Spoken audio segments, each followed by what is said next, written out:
Prior to filing for divorce, a good idea is to just hopefully have an understanding of what your financials look like, what your assets look like, what your liabilities look like. If you're in a particular situation where one party controls the financials and the other does not, the best thing to do is try to at least start noting what you do know.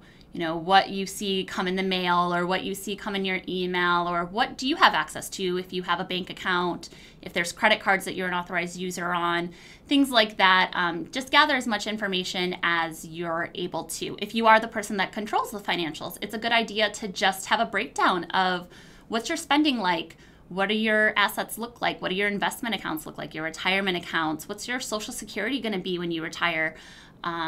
Things like that. And of course, if you don't have access to those documents, don't panic. There are tools available for you to be able to obtain those documents. And as your attorneys, we also have tools available to be able to obtain all of that documentation and make sure that we have an accurate picture of what your assets and liabilities look like. So don't panic if that's something you're not able to obtain. We will help you through that process. It's just that a lot of people will come and say, what do I need to know financially moving forward?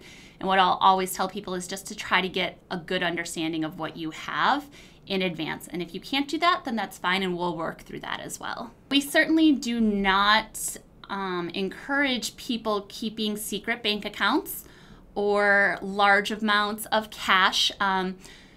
Typically, as we go through the divorce process, we will ask for statements. So we'll see, you know, if there's an ATM withdrawal every day for $300, somebody is going to question where that money is and why all of a sudden we're taking out $300 a day from the ATM, for example. Another thing that people will frequently ask is, you know, I have all of this money in an investment account, can I pull it? It's certainly not advisable, again, because everything will be able to be traced back. And just because you hadn't filed yet, if I was on the opposite side of that case, I would ideally argue that it was in anticipation of filing and therefore still something that could be disputed. You shouldn't go on a spending spree, and you certainly shouldn't go take a vacation to Hawaii or anything like that. What happens when you file for divorce is typically you're ordered to maintain the status quo, which means that you continue to live as you always have. So if you don't frequently just take a flight to Hawaii for no reason, then you shouldn't do that prior to divorce or during the divorce process.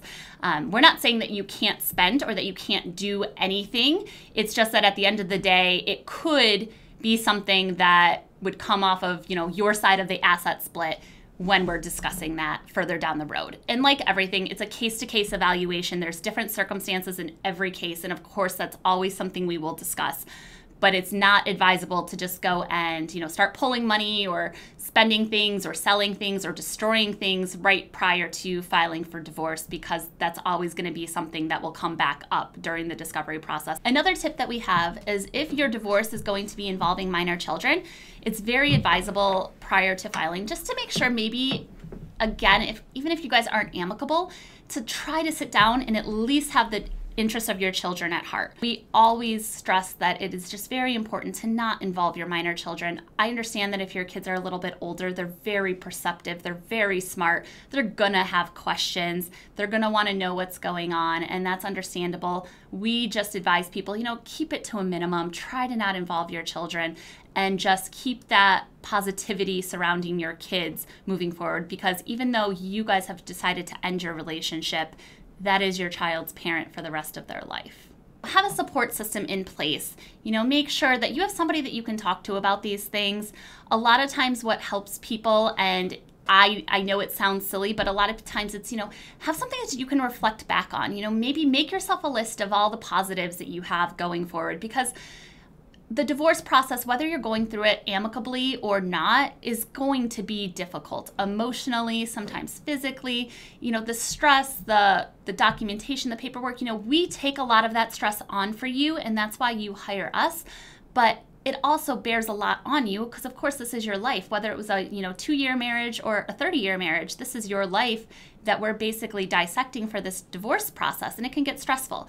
So it's highly advisable to try to maintain the positives in your life. Keep a support system in place. Make lists if you need to that you can reflect back on. So prior to filing, what's all the great things that you have going for you in your life? And then look back at that during the process so that you can remember and know that even if you're not feeling that right now, you will get back to that place. You will be able to look at that list and say, yes, I have all of these things still and I'm still happy.